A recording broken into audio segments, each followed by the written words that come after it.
Hey guys, I'm diving deep into the mystery of what happened to Leiliana, and I'm challenging myself to uncover the truth behind this pure evil story. If you want to support me, don't forget to like, share, and subscribe my channel. Every day, 5 children die from abuse and neglect in the US. But what if I told you that one of those lives could have been saved? Leiliana Wright was just 4 years old when she faced unspeakable cruelty at the hands of those who were supposed to protect her. This is her tragic story, one that should have never happened. Leiliana's case wasn't just another tragic story. It was a failure of the system, a preventable nightmare.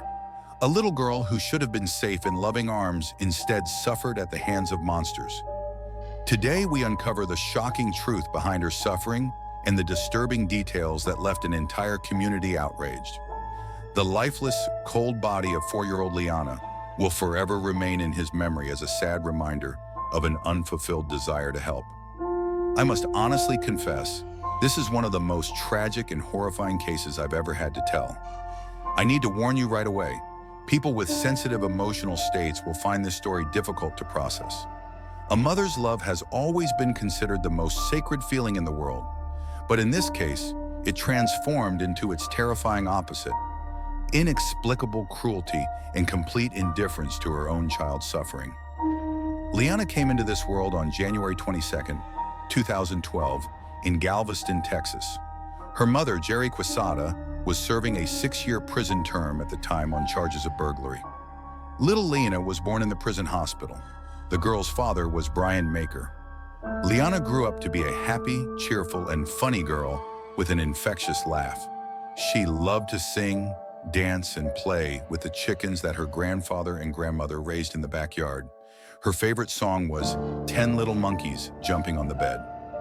2 days after birth, the little one was given into the care of her paternal grandparents, Elise and Craig Clackley. Her father, for some reason, could not take care of her, and her mother was still serving time in prison, so her grandparents took on the responsibility of raising their granddaughter. They surrounded her with love and care, giving her a happy childhood in a beautiful home. The Clackleys treated Liana more like a daughter than a granddaughter. When the girl was under their care, they would sometimes take her to the prison to see her mother. The Clackleys also gave Jeri money, which she spent at the prison store. It is important to note that they were not even Jeri's parents, but the parents of Liana's father. However, this did not prevent them from supporting Jeri financially. The Clackleys gave the impression of being very kind and caring people. Liana was very lucky to find a cozy home under their roof. However, unfortunately, this did not last long. In December 2013, when the girl turned 2, her mother, Jeri, was released from prison on bail early and immediately took away the Clackleys' right to custody of Liana. Jeri was not just a convicted criminal, she also had a dependency, and her older children had long been taken away by Child Protective Services. She had not had the right to take care of them for many years. Currently, they all live with their father. In 2007 in Illinois, Jeri was arrested for a domestic incident. This prompted Child Protective Services to open a battery and neglect case. In 2008, Jeri was arrested again for driving with an open bottle of alcohol in the car. That same year, she was arrested for possession of an illegal substance. 2 years later, a judge in Illinois stripped Jeri of her parental rights. And in 2010, she ended up behind bars on charges of burglary, the very term she was serving when Liana was born. Shortly after being released from prison and regaining custody of her daughter, Jeri became pregnant again, and in October 2014, gave birth to another child. That's the logic. If you can't take care of your previous children, just give birth to new ones. For the first 5 or 6 months, Liana occasionally visited her grandparents. She felt happy in their home. However, every time it was time to return to her mother, the girl would throw a tantrum. Gradually, these visits became less and less frequent. On October 20th, 2014, Child Protective Services received a report regarding Liana's younger brother, who was only 6 days old at the time. According to the report, the baby was born with substances in his system because Jeri used illegal substances during her pregnancy. On November 9th, another alert was received regarding Liana and her little brother. This time, during a traffic stop, Jeri was found to be in possession of illegal substances. At that moment, Liana was with her in the car. The girl was temporarily transferred to the custody of Jeri's then boyfriend, who was also the father of Liana's younger brother. However, this man also turned out to be a convicted criminal with anger control issues who beat not only Jeri, but also his own mother, a real jackpot. The children did not have to live with their mother's lover for long. A few days later, they were found with the boyfriend's relatives on his father's side because the father himself had just been arrested on charges of sexual assault. Only after a few weeks was Liana sent back to her paternal grandparents. This time, they filed an official application to establish custody of the girl, realizing that the child was at risk in her mother's home.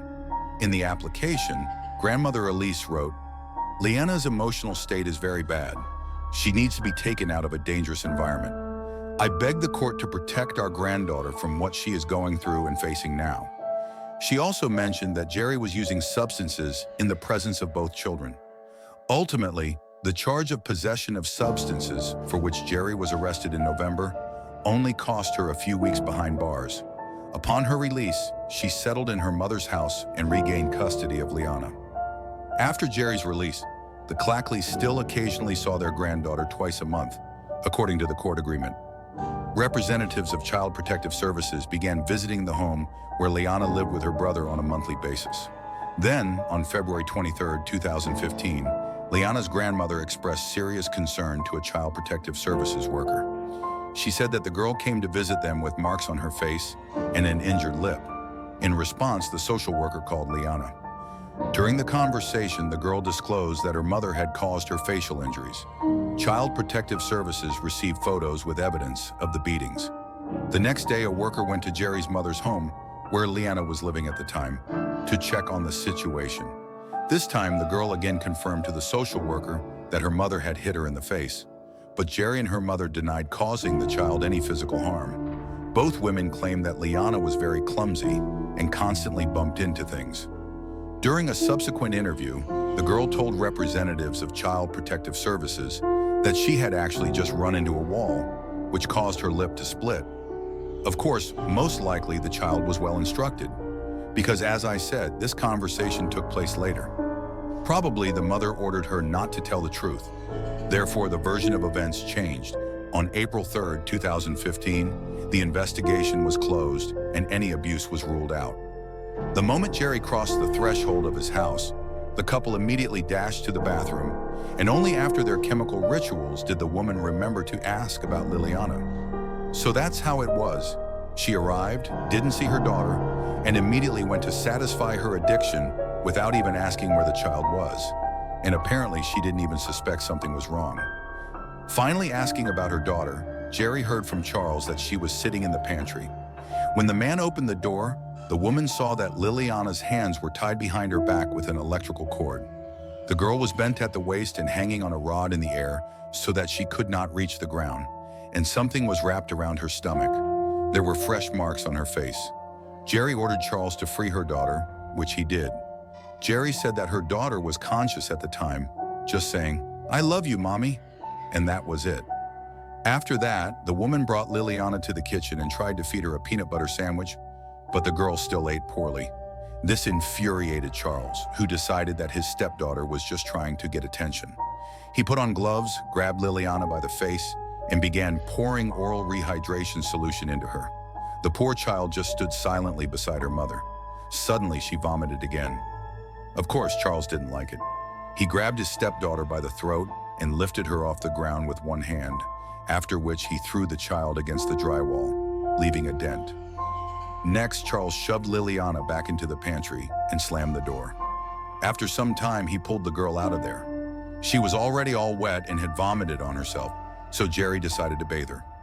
Before that, the woman went to get clean clothes for Liliana. It was at this moment that she heard Charles shout something at the girl in the bathroom, after which he came out, and Jeri heard her daughter fall in the bathtub.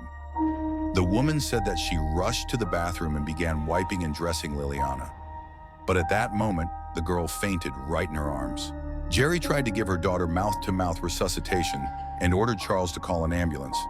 In response, the man barked that the little one was just pretending, to which the woman replied, "She's not breathing." Only then did Charles finally decide to dial 911. During the call to the dispatcher, he reported that the girl was having difficulty breathing. The dispatcher gave Charles instructions on what to do until the ambulance arrived, but it seems that the man did not follow the advice and did not pass it on to Jeri. After telling the police what had really happened to her daughter that fateful night, Jeri inquired about Leiliana's condition, and the detective informed her that the girl had died. During further interrogations, Jeri confessed that in the past she had kicked Leiliana, hit her in the chest, slapped her, whipped her with a belt, and beaten her with a bamboo stick as punishment for poor eating. 30-year-old Jeri Quesada was arrested and charged with felony child abuse. The court set bail at $500,000, and a few days later, Charles Phifer also ended up behind bars under the same charges. However, he was assigned twice as much bail, $1 million. After her mother's arrest, Leiliana's younger brother was sent to a foster family. In 2016, before the trial began, Charles Phifer, against his lawyer's advice, gave an interview. To be honest, most of his statements were laughable as they were outright nonsense. It still gives me nightmares. You see her face, I see everything. I see her laying there on the floor, Charles Phifer said. He claimed he loved his girlfriend's daughter, 4-year-old Leiliana Wright, and that he never hurt her, but he was accused of helping kill her. That day, court records showed Leiliana was hit with a belt and a bamboo stick after drinking her 18-month-old brother's juice. She was lifted by the throat and shoved against the wall. She was bound by the wrists and thrown into a closet. The abuse lasted for hours until her little body could take no more. Leiliana's mother, Jeri Quesada, acknowledged to Grand Prairie police that she took part in the beating, but laid much of the blame on Charles Phifer, her on-again, off-again boyfriend. I didn't do it. There's no way. Anybody that knows me knows there's no way I could do this to a child, Phifer claimed. Phifer said he came into Leiliana's life after his release from prison in September. Leiliana was born in prison and lived with her paternal grandparents until her mother's release when she was 2. Was she afraid of her mom? Oh yeah, she was afraid of her. She did her best to do whatever she was told. In the month before her death, a CPS special investigator saw Leiliana. She had bruises on her face, yet no action was taken to remove her from the home. On that awful day, Phifer said he was in an induced stupor for much of the day. I woke up to her saying, "Lucky, help me, she's not breathing." They were in the hall. She had Leiliana on her back, and that's when I really noticed how bad her face was beat up. The CPS system failed Leiliana. In July 2017, as part of a plea deal, Jeri Quesada pleaded guilty to felony child abuse. Under the agreement, she was to testify against Charles at his trial. Later, she was sentenced to 50 years in prison. She explained that she took the deal to restore justice for her daughter. I realized where I went wrong, but I didn't do it alone, she stated. In October 2018, the trial of 36-year-old Charles Phifer began. Initially, he was charged with child abuse, but then the grand jury added a charge of intentional murder. During the trial, prosecutors provided DNA test results.